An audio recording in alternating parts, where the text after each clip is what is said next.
Uzilengise ngothayi wesikole umfundi ograde 6 eKhalipha Primary School kwaZethe eMlazi okuthiwa ubesekhathele ukuhlukunyezwa ngomunye umfundi esikoleni.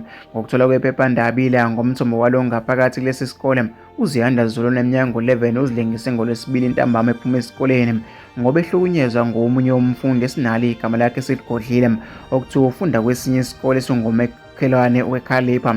Ngokusho komthombo kubika ukuthi uZiyanda ubekasho-ke kwabafunda nabo ukuthi unesifiso sokuzibulala aphumule umfundi ohlezi emshaya. Enye-ke yezingane afunda naye eklasini ithe-ke noma-ke uke washo phambilini ukuthi ufisa ukuzilengisa ngoba-ke usaba ukuhlangana nalo mfundi obemhlukumeza.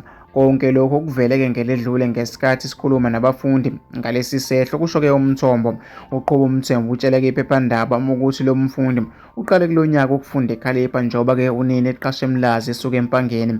Uveze ukuthi ngosuku lwesigameko kukhona umfundi owafika lapho beqashe khona ngezikhathi zantambama eyobheka lo mfundi wamfica elungise uthayi azilengise ngawo.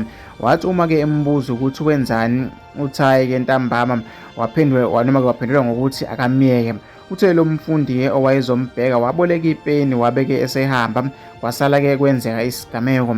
Uveze ukuthi ngesikhathi kwenzeka isigameko kunina kaZiyanda nomfowabo ababehlala nabo bebengekho-ke egcekeni. Iphephandaba ngesikhathi likhuluma nonina kaZiyanda uNkosazana Silindile Zulu othe usezwa ubuhlungu akuvumi nokuthi akhulume ngalolu daba. Uthi usadidekile ngesinqumo esithathwe indodana yakhe ngoba-ke bebexoxa naye noma-ke ubengenamahloni okukhuluma ngezinto ezenzeka esikoleni. Okwangitshela ezinyangeni ezintathu ezedlule ukuthi uvinjwe ingane bentombazane efunda-ke kwesinye isikole engeke ngisidalule nokwenza ukuthi ubhuti wakhe akhulume nayo uyaxolisa. Kusho uNkosazana Zulu. Uthe-ke noma-ke ngelanga lesigameko wabizelwa lapho-ke behlala khona wafike-ke sekugcwele abantu egcekeni ingane yakhe ilenga-ke esihlahleni.